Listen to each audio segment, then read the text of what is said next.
kita bisa membesarkan Tuhan dan mengecilkan masalah kita sekecil-kecilnya. Contohnya saudaraku, kita menghadapi masalah, kita bisa berkata, Tuhan saya jauh lebih besar dari masalahnya.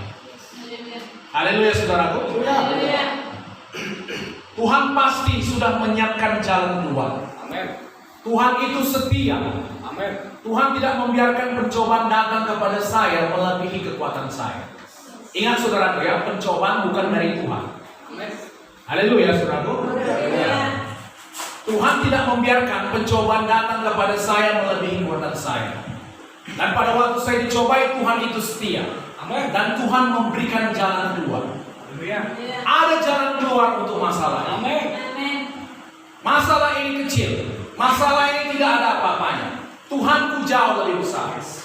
Jadi saudaraku, ketika saudara menghadapi situasi atau apapun saudara hadapi, saudara pertama bisa membesarkan Tuhan. Amin. Lalu saudara bisa mengecilkan masalah itu. Jadi saudaraku meliputi dua hal ya. Pertama, besarkan Tuhan, lalu kecilkan masalah. Contoh misalnya, kita saudaraku kena sakit penyakit. Amin. Kita bisa berkata, Tuhanku jauh lebih besar dari sakit penyakit ini. Bagi Tuhan tidak ada bedanya antara menyembuhkan sakit flu dengan membangkitkan orang mati.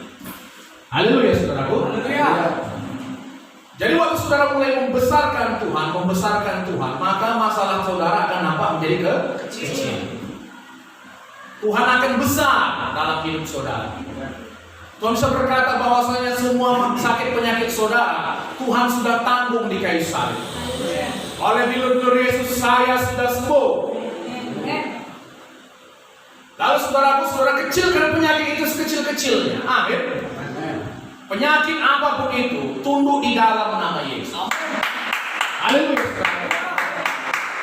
Karena firman Tuhan mengatakan bahwa nama Yesus berkuasa di sorga, di bumi, dan di bawah bumi. Asal apa dia punya nama saudaraku? Asal sesuatu penyakit itu punya nama. Nama Yesus berkuasa. Amin.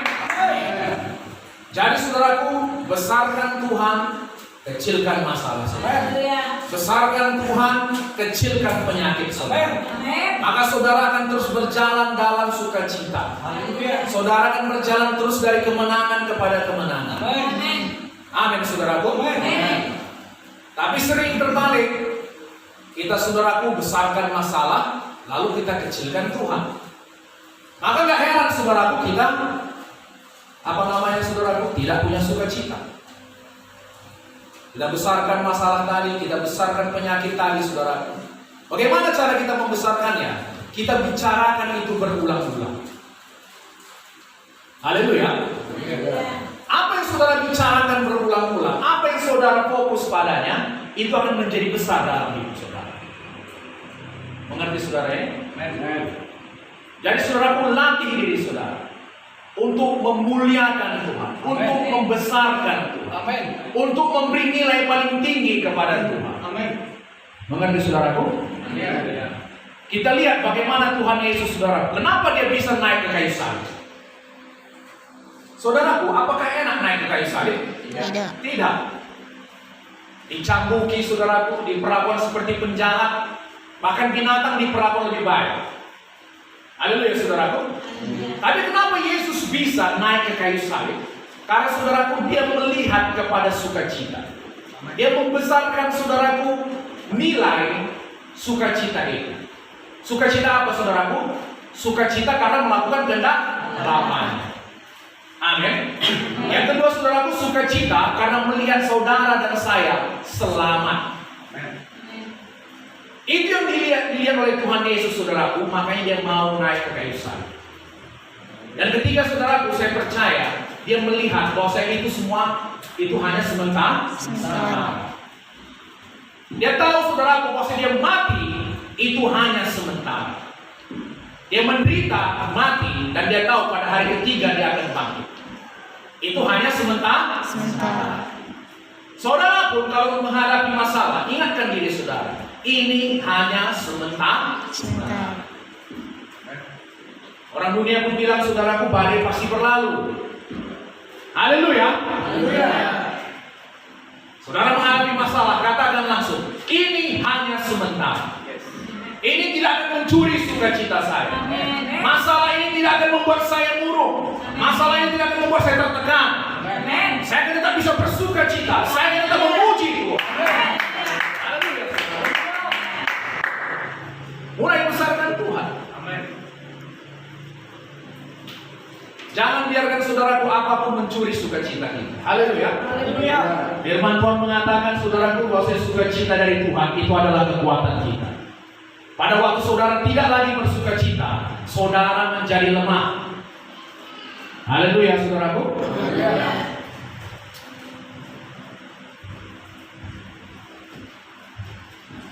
Lalu saudaraku, langkah kedua, bagaimana orang mulai menjauh dari Tuhan? Mereka tidak lagi bersyukur kepadanya. Apakah di sini saudara masih ada yang mengucap syukur pada Tuhan? Amin. Apakah tadi pertama saudara masih mempermuliakan Tuhan? Amin. Haleluya, saudara. Latih mulut saudara mempermuliakan Tuhan. Amin. Latih mulut saudara. Yang kedua, latih mulut saudara mengucap syukur kepada Tuhan. Bagaimana caranya, saudaraku? Dengan selalu mengingat kebaikan Tuhan. Amin, saudaraku. Coba kita baca Mazmur 103 dari ayat 2. 1, 2, 3 ya. Pujilah Tuhan, hai jiwaku, puji, dan janganlah lupakan segala kebaikannya. Jangan lupakan segala kebaikan Tuhan. Amin. Ingat selalu kebaikan Tuhan. Amin. Ingat apa yang Tuhan sudah perbuat dalam hidup saudara. Saudaraku, jangan anggap sepele keselamatan yang saudara sudah miliki. Amin. Mengucap syukur. Terima kasih Tuhan, saya sudah selamat. Nama saya tertulis di surga. Terima kasih mau mati untuk saya. Amin, saudara. Amin. Yang dulu adalah seorang pendosa.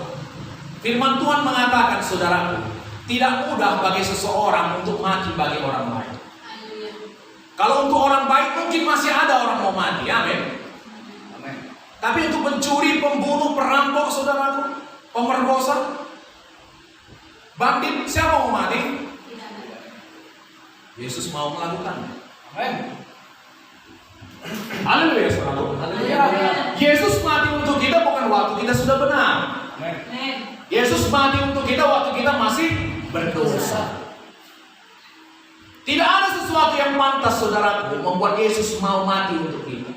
Itu semuanya hanya kasih karunia, pemberian semata. Amin. Mengerti, saudaraku? Amin. Bukan karena saudara baik, bukan karena saudara ganteng atau cantik, maka Yesus mau mati untuk saudara. Tidak. Itu semuanya hanya karena kasih Tuhan untuk saudara. Hargai itu, saudara. Amin. Mengucap syukur senantiasa. Ingat kebaikan Tuhan. Amin. Ingat apa yang Tuhan sudah perbuat dalam hidup saudara. Amin. Saudaraku, kebanyakan orang suka mengeluh. Sedikit masalah mulai mengeluh. Sedikit masalah mulai bersungut-sungut. Coba kita baca dari Mazmur 106 dari ayat 6. Kita melihat bagaimana orang Israel, saudaraku. Kita baca bersama, saudara. Mazmur 106 ayat 6. Kami dan nenek moyang kami telah berbuat dosa. Kami telah bersalah, telah berbuat fasik. Nenek moyang kami di Mesir tidak mengerti perbuatan-perbuatanmu yang ajaib. Tidak ingat besarnya kasih setiamu. Tetapi mereka memberontak terhadap yang maha tinggi di tepi laut Teberau. Perhatikan, saudara. Kenapa mereka memberontak terhadap yang maha tinggi, terhadap Tuhan di tepi laut Teberau? Hari ini dikatakan, saudaraku, mereka tidak ingat. Mereka lupa. 2 Petrus 1 ayat 9. Dapat semua? Kita baca bersama 1, 2, 3 ya. Tetapi barang siapa tidak memiliki semuanya itu, ia menjadi buta dan picik, karena ia lupa bahwa dosa-dosanya yang dahulu telah dihapuskan. Perhatikan saudaraku, karena nggak ingat lagi kebaikan Tuhan, dia lupa bahwa dosa-dosanya telah dihapuskan. Makanya gak heran orang meninggalkan Tuhan. Makanya gak heran saudaraku, orang menganggap sama aja semua. Lupa bahwasanya dosa-dosanya yang dahulu telah dihapuskan. Ingat, Tuhan terima kasih, semua dosa-dosaku sudah Kau hapuskan. Terima kasih Tuhan. Amin saudaraku. Jangan sampai buta dan picik, lupa apa yang Tuhan sudah perbuat bagi hidup saudara. Haleluya saudaraku. Firman Tuhan mengatakan, saudaraku, apakah gunanya bagi seseorang dapatnya seluruh dunia ini, tapi binasa jiwanya ke neraka? Kalau bahasa Karonya saudaraku, kaikin gunana dak dukin krina dunia enda, tapi benih tendilu mati ke neraka. Haleluya saudaraku. Saya tidak akan menukar Yesus dengan apapun. Amin. Amin. Hanya Yesus yang bisa menebus saya. Hanya Yesus yang bisa mengampuni. Amin saudaraku. Amin. Jangan tukar Yesus dengan apapun. Amin.